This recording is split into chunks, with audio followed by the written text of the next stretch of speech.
Hello, and welcome back to Helldivers 2. As many of you would already know, we are welcoming the Xbox community into the Helldivers universe for the first time, and this gorgeous armor set is part of the Helldivers' first ever Legendary Warbond from Halo ODST, Obedient Democracy Support Troopers. As we all know, some of these Warbonds have been hit and miss, but this one is a direct hit. In this Warbond, we get two expertly created armor sets that blend seamlessly into this gaming universe. The one I am sporting is the A9 Helljumper, and this one is the A35 Recon. Both of these armors come with a passive feature called Feet First, which reduces enemy detection but also means your Helldiver has never skipped a single leg day in his life, as they both appear to be immune to leg injuries altogether, but apparently skip their cardio as we can still only run about 50 feet at a time. We have three new primary weapons: an assault rifle, an SMG, and a shotgun. I will show you their effectiveness against each of the factions throughout this video. We also get a secondary in the form of a pistol, as well as a bunch of vehicle cosmetics, banners, capes, and a new player title, Rookie. I like. First of all, I will say they have absolutely nailed this Helljumper armor. It looks great. No Beavis and Butthead collaborations over here, but what excites me more than anything is I saw more than 500,000 players online yesterday, which is phenomenal to have that many players online at one time. So let's dive into these primary weapons. First up, let's take a look at the M7S SMG. It has a 48 round capacity, 7 mags, can also be used one-handed for running and gunning. It's limited to light armor penetration but still does well against enemies with medium armor. Somehow, it sounds great, it has an extremely fast rate of fire and it pretty much tops the pummeler in every single way. So if you are an SMG user, this is going to feel quite nice. It is a nice little weapon against the squids. I recommend being a little more conservative in how you fire the weapon though, and suggest you fire it in short bursts, as you will empty these magazines quicker than you realise. It feels like a nice little tactical support weapon when running alongside one of your buddies in close quarters, especially if they're sporting one of the bigger primary weapons. Now, taking it up against the bots was a bit of a downer, as light armor penetration weapons are not that fantastic over here. Again, perfectly fine for smaller to slightly medium enemies, but most bots have medium to heavy armor. I did, however, have a lot of fun using this SMG with the ballistic shield stratagem, which a fellow Helldiver called in for me mid-game. With this weapon having the option of firing it one-handed, Mr. or Mrs. Helldiver can rest the muzzle on the shield and advance right police style, which I loved.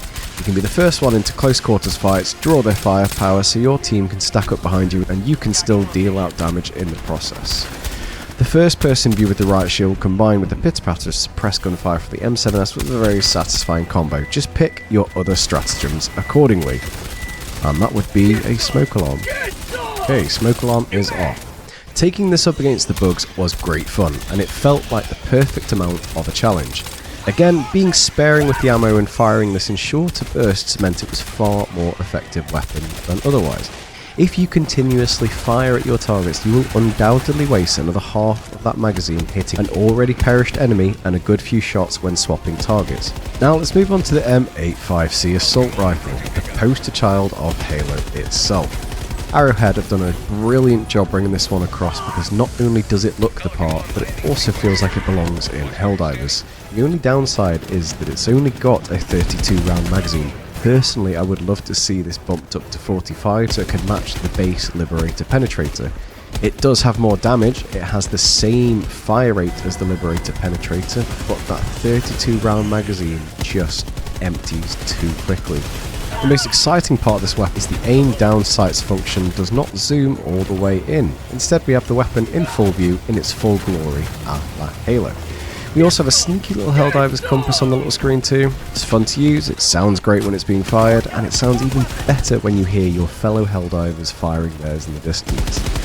It was great against the bots, it took down all medium enemies with relative ease, again only being held back by its smaller magazine size. However, I had more fun timing reloads and dipping in and out of cover against the bots rather than holding down the fire button and just running into groups of enemies, so it made like the tactical side of this a lot more fun. Also, did any of you notice the footstep sounds while aiming down sights with this weapon? If you haven't and you're a Halo fan, go and check that out. And against the bugs, this thing was a massive amount of fun and probably the most fun I had. I love using the variations of the Liberator Assault Rifles against the bugs, so it's nice to have something along the same lines to put into rotation as well. And as I've said so many times through this video, firing these weapons with short magazines in short bursts means you can make those short magazines go much further. Moving on to what I would probably say the star of the show is the M90A Shotgun. Against the bugs, this was an incredible amount of fun. This is a wonderful thing with a great stagger ability. Again, limited by a shorter magazine capability of only 8 rounds means you have to fire it sparingly as well. But I can forgive this one for it being so useful and so powerful.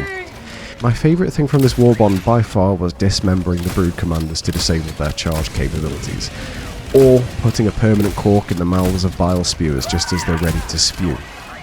Because of the 8-round limit, it's ideal to pair this with one of the guard dogs to protect you during those frequent reload times, but you can interrupt the reload at any time and fire a shot against anyone advancing a little too close, and use the shotgun on a reload a shot, fire a shot, continue a cycle if you are being swamped and don't have the time to reload all 8.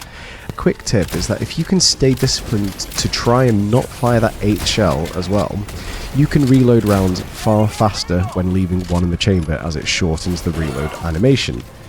It was a bit more of a challenge using this against the Squids, especially when the groups of voteless always seem to exceed the number of 8. Again, smart stratagem choices mitigate this issue fairly easily, just think machine gun turret or guard dog. It does require you to get closer to your enemies when using the shotgun, which is a bit more of a problem when your enemies actually fire back at you. But once you are close enough, it's open season on Squids. This was not much fun against the bots, as I noticed a lot of the buckshot ricocheted off armour and took more than 2 to 3 shots per bot, which is not a lot in terms of a shot to bot ratio. But this provided me with many smiles against the bugs, so I can forgive and forget, and just remember to bring something else against the bots next time. And I will say I did notice the shotgun stagger effect didn't seem to work against the bots. Anyway, that's all from me today. I can't wait to hear what you all think of the Halo ODST Warbond. Thanks for watching the video, and I'll see you in the next one. Peace.